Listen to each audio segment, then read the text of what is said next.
এই দিনটার জন্য কবে থেকে অপেক্ষা করছিলাম, সেটা ক্ষণেকের মধ্যেই চলে গেল। ভালো সময়গুলো খুব তাড়াতাড়ি কেটে যায়। করি সবাইকে স্বাগত জানাই আমার নতুন ব্লগে। তুই বিবাড়ি যাবি না তো? যাবি না তো? বেশ, আমি কিন্তু বিবাড়ি যাব। তুমি তো যাবে না বলছো, তুমি যাবে না তো? বেশ, আমি চলে যাচ্ছি কিন্তু বিবাড়ি। তাহলে বেশ, তুমি কাঁদবে না তো? ঠিক আছে, চলো দেখা যাক। তো দিব্যকে আমি ব্রাশ করতে দিলাম, ও নিজেই ব্রাশটা করে আর তারপরে আমি ওকে একটু ব্রাশ করিয়ে দিই, কারণ ও ব্রাশটা তো নিজে করতে পারবে না। আর ও দেখো নাচবে, এখনই দেখবে, কারণ কালকে আমার ফেসবুকের প্রথম $25 কমপ্লিট হয়েছে। আর এই যে দেখো সব অগোছালো হয়ে পড়ে আছে। আর এই যে শাড়িগুলো, এগুলো আমরা তো বাঙালি ধর্ম, তাই না? সমস্ত কিছু অগোছালো করে রাখা, বিয়ে কোথাও যাওয়ার আগে এরকম হবেই ঘরদোর। আর এই যে এই সাইডের সাথে কোন ব্লাউজটা পরবো খুঁজে পাচ্ছিলাম না। একটা বান্ধবীকে, দিদিকে, সবাইকে সাজেস্ট করলাম, নিলাম সাজেস্ট কোনটা পরবো। শাড়ি কপাল খারাপ হলে যা হয়, হয়ে গেল অঘটন। এই যে পুরো লুকে দাঁড়িয়ে আছি, বাট এই যে হাফ শাড়ি পরা হয়ে গেছে।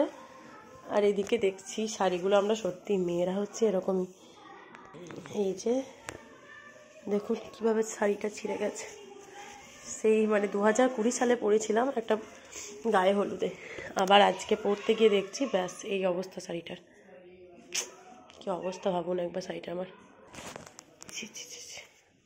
এত সুন্দর শখ করে এলাম সব জামা কাপড়। আসলে ব্যাপার এটা হচ্ছে, আমরা যেটা করবো ভাবি সেটা সবসময় করে উঠতে পারি না। এই যেমন ছিল, আমি হলুদ আর লালের একটা কম্বিনেশন শাড়িটা পরবো ভেবেছিলাম, বাট পরা হলো না। কিন্তু কিছু তো করার নেই, তাই না? আবার রাত্রের জন্য তাই একটা অন্য ব্লাউজ ভেবে রেখেছিলাম, বাট সেটার গায়ে হলো না, ঠিকঠাক মাপ নিইনি বলে ওটাও পরতে পেলাম না। দেখো তারপর আমি অবশেষে চলে এলাম যেখানে বান্ধবী বিয়ে হচ্ছে, লজে। মোটামুটি এলাম, আশা কথা ছিল 10টা-11টার মধ্যে, এলাম 12:30টায়। কিন্তু ভাগ্য ভালো ছিল, তখনও কিন্তু গায়ে হলুদ হয়নি। ও সবার সাথে ফটো তুলছিল। আর ওই যে বিয়ের কোণে, আর সামনেই দাঁড়িয়ে আছে বিয়ের কোণের বৌদি। তো সবার সঙ্গে আলাপ করে খুব ভালো লাগলো। আর এই যে বিয়ের কোণে ব্যস্ত, তাই ও ভেবেছে হয়তো ফটো তুলছি, বাট ফটো না, আমি ভিডিও করছিলাম। আসলে ভাবলাম চলো একটু ব্লগ করাই যায়। এখন মোটামুটি সবাই জানে আমি ভিডিও করি, তাই আর ওরকম লজ্জা পাই না। কিন্তু আমার ভাগ্য জানো তো অনেক ভালো ছিল। এই যে পাপিয়া ওর মা বাবার সাথে ছবি তুলছে, আমি ওর ফোনে তুলে দিচ্ছিলাম। আবার একটা চলে এসেছে, ব্যাস আর খেলবে না, অনেক খেলেছে। আর এই যে গায়ে হলুদ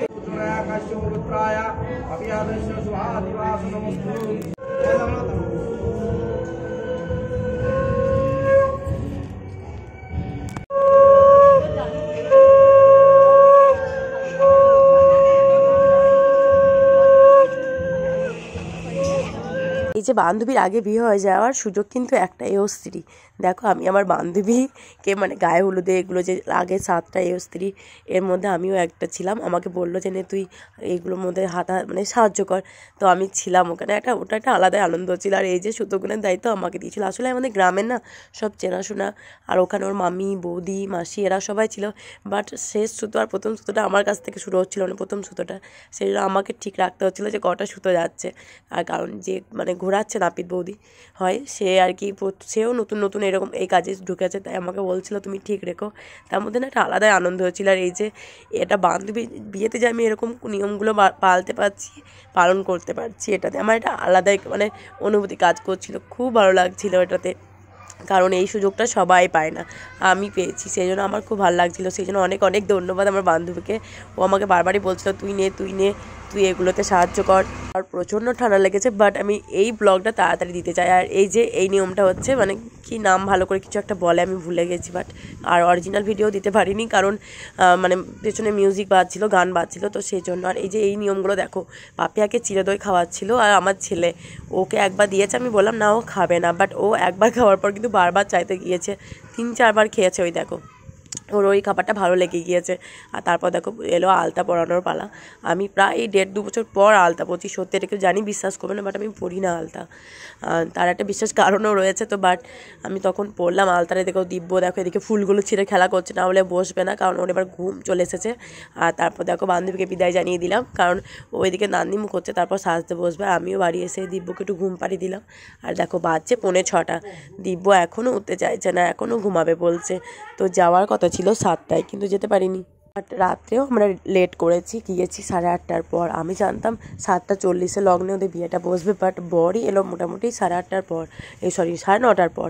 তো যাই হোক লেট হয়নি। আর এই যে আমার সঙ্গে বড় একটু ঝামেলা হয়েছিল, কারণ বরকে আমি স্কুটি আনতে বলেছিলাম, যাতে আমি গাড়িতে সোয়েটার চাদর ছেলে সোয়েটারগুলো রাখতে পারি, বাট ও নিয়ে এসেছে বাইকটা ওর জন্য। আর বিয়ে বাড়িতে যাবো,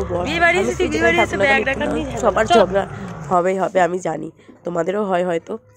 তারপর দেখো আমি ফটো তুলে নেওয়ার পর আমি ভাবলাম আমার তো ভিডিও করা হয়নি বিয়ের লুকে, তো তারপর দেখো আমি ভিডিও করে নিয়েছিলাম। আর ওরা ভাবছিল হয়তো আমি ফটো তুলছি, তো আমি বললাম না আমি ব্লগার, আমি ফটো করছি, মানে ফটো তুলছিলাম। তারপর দেখো চলে এলাম এদিকে, কিছু একটা ভেজ পকোড়া ছিল, ফুচকা ছিল, বাট ফুচকা খেতে গিয়ে বলে এখন আলু মাখা হয়নি, তাই একটু আমি দাঁড়িয়েছিলাম। আর দেখো দিব্য খেলার সঙ্গী পেয়ে গেছে।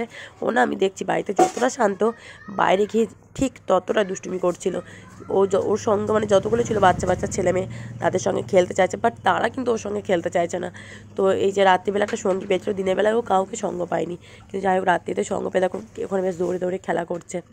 আর এই যে বর চলে এসছে ভেবে ওরা মা বৌদিরা সব কাকিমা বৌদিরা সব নিয়ে চলে এসছে এদিকে বরণ করবে বলে, বাট বিয়ের গাড়ি বললো যে পাশে দাঁড়িয়ে আছে, বাট আধ ঘন্টা লেট করেছে। ওরা আধ ঘন্টা ধরে বাইরে দাঁড়িয়েছিল, আমিও দাঁড়িয়েছিলাম। তারপর দেখো আসার অপেক্ষায়, এই অপেক্ষাগুলো একটা আলাদা আনন্দের। তো অবশেষে দেখো বরের গাড়ি চলে এসেছে, সত্যি সুন্দর। আর যেহেতু কলকাতায় বিয়ে হচ্ছে তাই একটু টাইম তো লাগবেই, হতে সময় অনেকটা বেশি হয়েছে, কারণ 11:30 তখনও বিয়ের গাড়ি চলে এসেছে, বাট বরযাত্রী গাড়ি তখনও আসেনি। আমরা চলে এসেছিলাম, কারণ পেয়ে গিয়েছিলো। আর বরেরও খুব ঠান্ডা লেগেছে, তার জ্বর ছিল বলে আমাকে চলে আসতে হয়েছিল, কিন্তু তখনও বরযাত্রী গাড়ি আসেনি। আর এই যে দেখো বড় পর্ব চলছে এখন।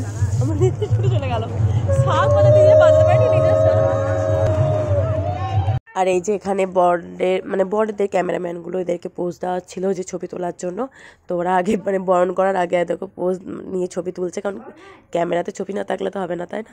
তো দেখো এদিকে কাকিমা বরণ পর্ব শুরু করে দিয়েছে। এটা হচ্ছে বর আসন, আর আমি ওখানে গিয়েছি এখন, কারণ জানো, কারণ কোণে হচ্ছে ওই পাশের রুমেই আছে। ও জানতো না বর এখানে এসে বসে ভেবেছিল হয়তো লগ্ন তাড়াতাড়ি তো হয়তো বিয়ের মণ্ডপে থাকবে, বাট তারপর কি হচ্ছে নিজেরাই শুনে নাও। চল আয়,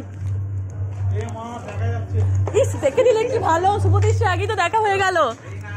মুহূর্তগুলো খুবই ভালো কাটছিল, কিন্তু এবার আমার বাড়ি আসার পালা।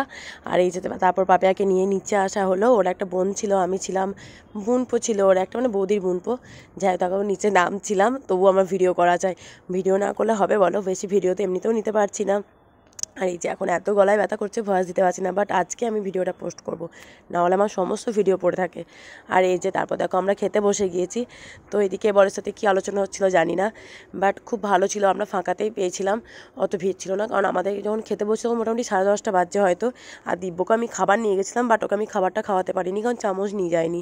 আর এই যে বিয়ের মেনু তোমরা দেখে নাও, আমি অত বলতে পারছি না, আমার গলায় প্রচণ্ড ব্যথা করছে, বাট ভিডিও আমি তো ছাড়বই, সেই জন্য এডিট করছি। তারপর দেখো খাওয়া দাওয়া শেষে চলে এলাম, এখন বর জেদ ধরেছে বাড়ি যাবো। আর আমি বলছিলাম যে আমি বিয়ে দেখবো, বাট বরের জেদটাই হলো যে হ্যাঁ বাড়ি যেতে হবে, কারণ ছেলেটার ঘুম পেয়েছে, আর ওকে কিছু খাওয়ানো যায়নি। খেয়েছে টুকটাক, বেবি নান একটু খেয়েছে, আর একটু মাছ খেয়েছে, আর কিছু খায়নি। তো আমি পাপিয়াকে বলতে যাচ্ছিলাম যে আমি বাড়ি চলে যাচ্ছি, ওদিকে বিয়ে বসে গেছে। এবার খুব দেখার ইচ্ছে ছিল 7 পাকটা, কিন্তু হলো না, কিছু করার নেই। তখন মোটামুটি 11:30 বাজছে, আর এদিকে বাড়ি ফিরতে হবে। হাওয়াতে প্রচণ্ড ঠান্ডা ছিল গতকাল, তো ওই জন্য আর থাকলাম না, দেখো চলে আসছি বাড়ি। আর এই যে মুহূর্তগুলো যে কীভাবে কেটে গেল বুঝতেই পারলাম না। তো যাই হোক, থাকলে সম্ভব না, বিয়ে কি আর করা যাবে। বাই, ডাকো, খোলো খোলো বলতে হয়। দীপকে দিয়ে শুরু করেছিলাম, দীপকে দিয়ে শেষ করছি। দীপ টাটা দি দাও, ওই তো সারা দিয়েছে। টাটা দি দাও, টাটা দি দাও। দিব দেখো ফোনে দেখাও, টাটা দি দাও। তো তোমাকে ঠান্ডা করছে? হ্যাঁ না না ঠান্ডা করছে না? আমি অনেকবার পোস্ট করেছি আমার 20 বছরের বন্ধুত্ব, তো 20 বছরের বন্ধুত্ব মনে হয় এখানেই শেষ হয়ে গেল, কারণ বিয়ের পর সত্যি সমস্ত সম্পর্কে কিন্তু বিচ্ছেদ হয়, থাকে একটু সম্পর্ক, কিন্তু অতটাও